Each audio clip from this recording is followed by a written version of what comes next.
Iran വിദേശകാര്യമന്ത്രി Abbas അരാക്ചിയെ കടന്നാക്രമിച്ച് ഇറാനിലെ മാധ്യമങ്ങൾ. യുഎസുമായുള്ള സമാധാന കരാർ സംബന്ധിച്ച് അർത്ഥവ്യക്തതയില്ലാത്ത പോസ്റ്റുകൾ കൊണ്ട് മാധ്യമങ്ങളെ കുറ്റപ്പെടുത്തിയെന്നാണ് വിമർശനം. യുഎസ് പ്രസിഡന്റ് ഡൊണാൾഡ് ട്രംപിന് ഇറാനെ കുറ്റപ്പെടുത്താൻ അവസരം നൽകി. ട്രംപിന്റെ നിലപാടുകൾക്ക് ഒപ്പം നിൽക്കാനാണോ ശ്രമമെന്ന ചോദ്യവും ഇറാനിലെ മാധ്യമങ്ങൾ ഉന്നയിക്കുന്നു. അതേസമയം സുപ്രീം നാഷണൽ കൗൺസിൽ മേൽനോട്ടത്തിലാണ് കരാർ എന്നാണ് അരാക്ചിയുടെ മറുപടി. പശ്ചിമേഷ്യയിൽ സമാധാനം പുനഃസ്ഥാപിക്കാൻ അമേരിക്കയും ഇറാനും കരാറിലേക്ക് അടുക്കുകയാണ് സ്ഥിരീകരിച്ച് ഇറാൻ വിദേശകാര്യമന്ത്രി അബ്ബാസ് അരാക്ചി രംഗത്തെത്തിയിരുന്നു. മുൻപൊരിക്കലും കരാറിന് ഇത്രയും തൊട്ടടുത്ത് എത്തിയിട്ടില്ലെന്ന് അരാക്ചി സമൂഹ മാധ്യമമായ എക്സിൽ കുറിച്ചു. ഇസ്ലാമാബാദിലുണ്ടായ ധാരണ അതിന്റെ പൂർത്തീകരണത്തോടെ എക്കാലത്തേക്കാളും ഏറെ അടുത്ത് നിൽക്കുകയാണെന്നാണ് അരാക്ചി വ്യക്തമാക്കിയത്. ഇറാനിലെ ചില മാധ്യമങ്ങളിൽ കരാറിന്റെ വിശദാംശങ്ങൾ എന്ന പേരിൽ ചില വിവരങ്ങൾ പുറത്തു വന്നതിന് പിന്നാലെയായിരുന്നു വിദേശകാര്യ മന്ത്രിയുടെ ഈ പ്രതികരണം. കരാർ അന്തിമ രൂപത്തിലാകുന്നതുവരെ മാധ്യമങ്ങൾ ഇതിന്റെ ഉള്ളടക്കത്തെക്കുറിച്ച് ഊഹാപോഹങ്ങൾ പ്രചരിപ്പിക്കുന്നതിൽ നിന്ന്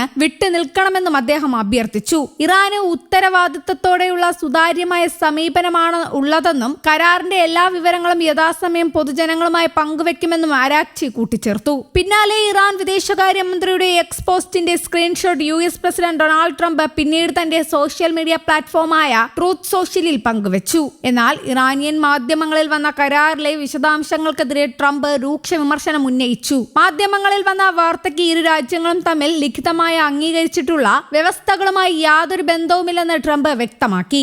ചില വിഷയങ്ങളിൽ തർക്കവും അസ്വാരസ്യങ്ങളും ഇപ്പോഴും നിലനിൽക്കുന്നുണ്ടെങ്കിലും ഇരുപക്ഷവും ഒരു ഒത്തുതീർപ്പിലേക്ക് ഉടൻ തന്നെ എത്തിയേക്കുമെന്ന പ്രതീക്ഷകൾ ശക്തമാണ്. അതേസമയം ഇറാൻ ആണവായുധം ഉണ്ടാക്കില്ല.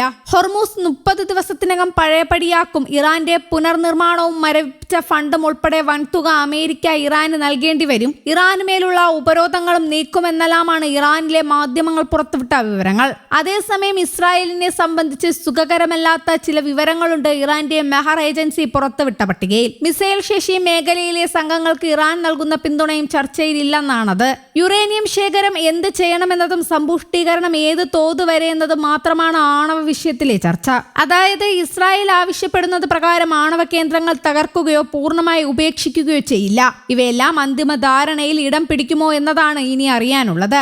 അതേസമയം യുഎഇയിൽ നിന്ന് ഇറാനിലേക്ക് വൻതോതിൽ പണം കൈമാറിയെന്ന അന്താരാഷ്ട്ര മാധ്യമങ്ങളുടെ റിപ്പോർട്ടുകൾ യുഎഇ വിദേശകാര്യ മന്ത്രാലയം ഔദ്യോഗികമായി നിഷേധിച്ചു. $300 കോടി യുഎഇയിൽ നിന്ന് ഇറാനിലേക്ക് കൈമാറിയെന്ന തരത്തിലുള്ള വാർത്തകൾ പൂർണ്ണമായും അടിസ്ഥാനരഹിതമാണെന്ന് മന്ത്രാലയം വ്യക്തമാക്കി. മാധ്യമങ്ങളിൽ പ്രചരിക്കുന്ന ആരോപണങ്ങൾ പൂർണ്ണമായും വാസ്തവ വിരുദ്ധമാണെന്ന് വിദേശകാര്യ മന്ത്രാലയം പ്രസ്താവനയിലൂടെ അറിയിച്ചു. യുഎഇ വഴി മരവിപ്പിച്ച ഇറാനിയൻ ഫണ്ടുകളൊന്നും തന്നെ റിലീസ് ചെയ്യുകയോ കൈമാറുകയോ അല്ലെങ്കിൽ അതിനുള്ള സൗകര്യങ്ങൾ ഒരുക്കുകയോ ചെയ്തിട്ടില്ല എന്ന് രാജ്യം വ്യക്തമാക്കി. ഇത്തരം സുപ്രധാന വിഷയങ്ങളിൽ വാർത്തകൾ നൽകുമ്പോൾ അന്താരാഷ്ട്ര മാധ്യമങ്ങൾ കൂടുതൽ ജാഗ്രത പുലർത്തണമെന്ന് യുഎഇ ആവശ്യപ്പെട്ടു. കൃത്യത ഉറപ്പുവരുത്താനും ഔദ്യോഗിക സ്രോതസ്സുകളെ മാത്രം ആശ്രയിക്കാനും മാധ്യമങ്ങൾ തയ്യാറാക്കണം. സ്ഥിരീകരിക്കാത്ത വിവരങ്ങളും അടിസ്ഥാനമില്ലാത്ത ആരോപണങ്ങളും പ്രചരിപ്പിക്കുന്നതിൽ നിന്നും മാധ്യമങ്ങൾ പിന്തിരിയണമെന്നും വിദേശകാര്യ മന്ത്രാലയം ശക്തമായ മുന്നറിയിപ്പ് നൽകി.